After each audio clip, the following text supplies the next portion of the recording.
안녕하세요, 윌레입니다. 오늘은 광주이시 문중에 관해 말씀드리겠습니다. 성현 선생이 저술한 용제총화에서 지금 문벌이 번성하기로는 광주이시가 으뜸이다 라고 기록될 정도로 광주이시 문중에서 많은 인물이 배출되었습니다. 광주이시가 번성하기까지 여러 요인이 있었는데 저는 풍수적 관점에서 말씀드리겠습니다. 조선 초기 명문가 광주이시를 이야기하려면 빼놓을 수 없는 인물이 둔촌 이집선생입니다. 보시는 이미지가 영천시 부감면 도유리 산 85번지에 있는 이집선생의 부친인 이당선생의 묘역입니다. 지금부터는 이당선생의 묘역을 배경으로 둔촌 이집선생과 천곡 최연도 선생의 아름다운 우정과 신의에 대해 말씀드리겠습니다. 고려 말 이집선생과 최연도 선생은 과거에 동반 입격한 사이로 관직에 있으면서 우정을 쌓았습니다. 관직 생활을 하던 중 개혁이라는 핑계로 신돈의 복정이 시작되었습니다. 그것에 염증을 느낀 두 사람은 관직을 버리고 각자의 고향으로 돌아갔는데 이집 선생은 경기도 광주로, 최연도 선생은 영천으로 내려갔습니다. 내려간 지 얼마 안 돼 광주에 살고 있던 이집 선생이 이웃에 사는 채판사란 사람에게 신돈의 복정에 대해 신랄하게 비판했습니다. 그것이 신돈의 귀에 들어갔고 큰 화를 당할 처지에 놓였습니다. 요즘 말로 하면 신돈이 이집 선생을 죽이기 위해 지명수배를 내렸습니다. 그러자 이집 선생은 부친을 모시고 최연도 선생이 있는 영천으로 피신길을 떠났습니다. 낮에는 사람들의 눈에 뜰까 싶어 밤길을 걸어 몇 달에 걸쳐 영천으로 내려갔다고 합니다. 천신만고 끝에 최연도 선생 집에 도착했으나 마을 사람들과 함께 생일잔치를 벌이고 있던 최연도 선생은 반기기는 고사하고 두 부자를 매몰차게 쫓아냈다고 합니다. 서슬퍼런 신돈이 지명수배를 내렸는데 만약 두 부자를 숨겨준다면 최연도 선생 가문 또한 온전치 못하기 때문입니다. 어찌됐든 쫓겨난 두 부자는 대나무 밭에 몸을 숨겼다고 합니다. 그날 밤 손님들이 돌아가자 최연도 선생은 두 부자를 찾아 사랑채 다락에 숨겼습니다. 그날 이후부터 최연도 선생은 미친 사람처럼 행동하고 또 밥을 큰 그릇에 고봉으로 내오게 하였습니다. 그것을 수상히 여긴 안방마님이 여종 제비에게 왜 그런지 지켜보라고 했답니다. 여종 제비가 문구멍으로 보니 세 사람이 밥을 먹고 있었고 그들은 다름 아닌 관아에서 찾고 있던 이집 선생과 그의 부친이었던 겁니다. 비밀이 새나가지 않아야 하는데 안방마님과 여종 제비까지 알게 되었습니다. 멸문지화를 당할 상황에서 최연도 선생은 안방마님에게는 혀 밑에 침을 놓아 벙어리로 만들고 제비 여종에게는 너만 믿는다 라고 당부를 하였다고 합니다. 그러나 제비는 비밀을 지킬 자신이 없어 스스로 소나무에 목을 매어 자결하였답니다. 보시는 이미지가 여종 제비의 묘소로 최연도 선생의 어머니 묘소 옆에 모셔져 있습니다. 여기까지만 해도 최연도 선생의 우정과 신의는 차고 넘친다고 할 수 있습니다. 그러나 최연도 선생은 범인이 상상할 수 없는 덕을 친구에게 베풀었습니다. 그것은 바로 친구 아버지를 위해 자신의 신의지지를 내주었습니다. 내용은 이렇습니다. 이집 선생이 영천으로 피신 온 다음에 부친인 이당 선생이 돌아가셨습니다. 그러자 최연도 선생은 자신이 죽은 것처럼 소문을 내고 어머니 묘소 아래 마련한 신우지지에 이당 선생을 모셨습니다. 졸지에 죽은 사람이 된 최연도 선생은 고향을 떠났다고 합니다.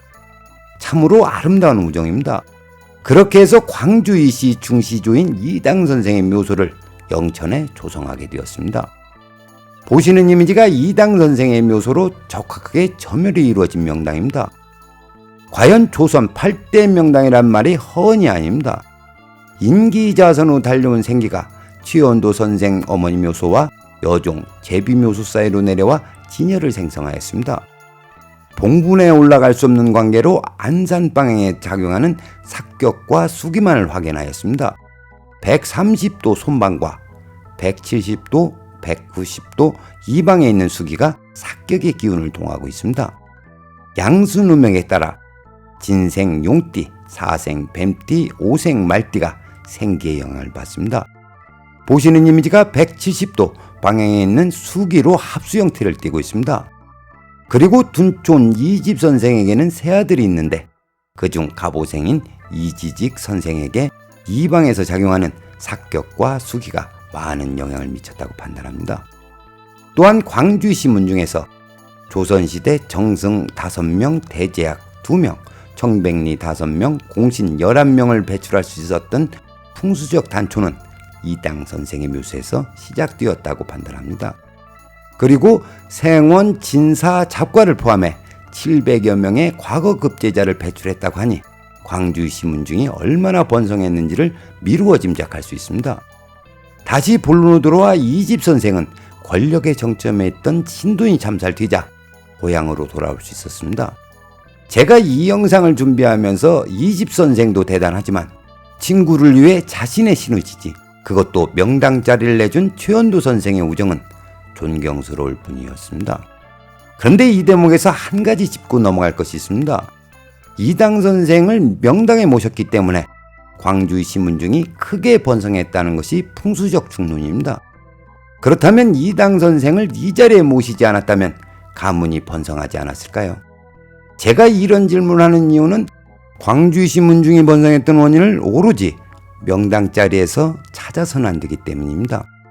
명당에 조상을 모시면 무조건 정승판서가 나와야 하고 또 정승판서가 나왔다고 해서 그것으로 명당의 격을 판단해서는 안 됩니다. 가문이 번성할 수 있는 요인은 여러 가지가 있으며 그중 하나가 풍수질입니다. 그리고 가문마다 가풍이 있고 혈통이 있습니다. 제가 중요하게 여기는 것은 혼인을 통해 형성되는 혈통과 사주팔자입니다. 격이 높은 혈통에 명당발복이 있으면 고관대작이 될 것이고 격이 낮은 혈통에 명당발복이 있으면 그에 합당한 인물이 나옵니다. 이것이 명당발복의 결과값입니다. 즉 닭이 명당발복했다고 해서 봉황이 되지는 않습니다.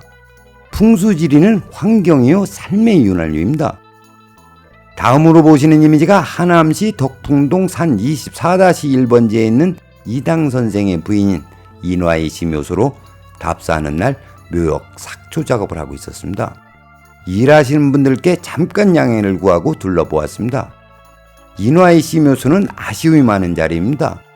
어찌됐든 이당 선생과 부인 인화의 씨는 직선거리 200km가 넘는 영천과 하남에 모셔졌으니 자손들이 성묘하러 간다는 것이 보통 일이 아니었을 거라고 생각됩니다. 다음으로 보시는 이미지가 성남시 하대원동 243-11번지에 있는 둔촌 이집 선생의 묘소입니다. 비록 아파트가 세워져 시야를 가리지만 주변 사격을 비롯해 안산 또한 아름다우며 부드러움 속에 강함이 있습니다. 그리고 이 자리는 인기좌선으로 달려온 생기가 선생의 묘소에서 진열을 생성하였고 적확하게 점유로 이루어진 명당입니다.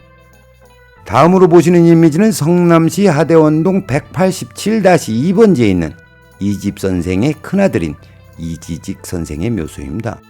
이지직 선생은 아닌 것은 아니라고 말할 줄 아는 청백리였습니다. 한 가지 일화를 소개하면 1차 왕자의 난 때 태종 이방원이 세자 방석을 죽이려고 하자 말고삐를 잡고 죽여서는 안 된다고 말렸다고 합니다. 청백리의 삶을 살았던 선생 또한 진열에 모셔져 있습니다. 비록 조부 부친묘소와 비교해 국세는 작지만 적확하게 점열이 이루어진 명당입니다. 그럼 오늘의 이야기를 정리하겠습니다. 제가 광주시 선영을 둘러보면서 조선 초기 최고의 명문가가 될 수 있었던 풍수적 요인은 이당 선생과 아들 이집 선생 그리고 손자인 이지직 선생까지 3대를 명당에 모셨기 때문이라는 생각이 들었습니다. 한 가문에서 3대를 명당에 모신다는 것은 쉽지 않은 일인데 광주시 문중은 3대에 걸쳐 명당의 조상을 모셨습니다. 이것이 가문의 홍복이 아닌가 싶습니다. 그리고 천곡 최연도 선생의 아름다운 우정에 대해 존경스러운 마음과 많은 생각을 할 수 있는 시간이 되었습니다. 풍수답사 갔다가 인생 공부를 하였습니다. 오늘은 여기까지 하겠습니다. 시청해주셔서 감사합니다.